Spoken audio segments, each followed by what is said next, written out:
আল্লাহ বললেন সেদিনটার নাম হলো আল কারিআহ। মাল ওয়ামা আদরাকা মাল ইয়াউমা ইয়াকুনুন নাসু কাল ফারাশিল মাবথুস, মানুষগুলো নিক্ষিপ্ত হবে। ওয়া তাকুনুল জিবালু কাল আহিনিল মানফুশ, পাহাড়গুলো তুলার মতো ধ্বনিত হতে থাকবে।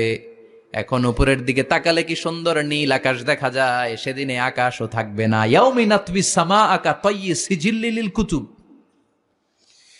কাগজের পৃষ্ঠা যেমনি তোমরা ভাঙো, কাগজ যেমনি হাতের মুঠোয় নিয়ে তোমরা গুটিয়ে ফেলো, সেদিন এই বিশাল সাত আকাশটারও হাতের মুঠোয় নিয়ে গুটিয়ে ফেলবে কে?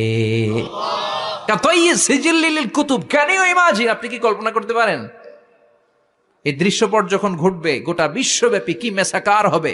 স্যাটেলাইট চ্যানেলগুলো ভেঙে দুমড়ে মুচড়ে পড়বে, পৃথিবীর যত বড় বড় টাওয়ারগুলো আছে ভেঙে আবাসিক এলাকার উপর পড়বে, পাহাড়গুলো ভেঙে খান খান সাগরের পানির ভেতরে দাউ দাউ করে আগুন জ্বলবে। বুর্জ আল খলিফা পৃথিবীর সবচেয়ে উঁচু টাওয়ার, ওইটার তো কিছু হবে না ওই দিন। কি হবে? ভেঙে যাইব, ভেঙে খান খান হয়ে যাবে, ভেঙে টুকরা টুকরা হয়ে যাবে। এবার আমি যখন হজে গিয়েছিলাম, জেদ্দা এয়ারপোর্টে নেমে মাক্কা যাচ্ছি প্রথমে ওমরার জন্য, তখন বাঁ দিকে অনেক দূরে দেখতে পেলাম কিংডম টাওয়ার। এটার কাজ চলতেছে, আগামী বছর, এই বছর অথবা আগামী বছর এটার খুলে দিবে। এটা বুর্জ আল খলিফা থেকে আরো উঁচু।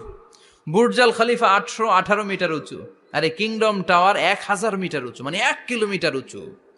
কিয়ামতের ওই ঝাঁকুনি আর ভূমিকম্পের সময় এগুলো টিকবে একটাও? আরো যে টাওয়ার গুলো আছে, সাংহাই টাওয়ার, তাইপেডাং 101, পেট্রোনাস টুইন টাওয়ার, বাংলাদেশের 40, 50, 60 তালাগুলা টিকবে? আমাদের কুমিল্লা শহর তো এখন টাওয়ারের শহর হয়ে গেছে।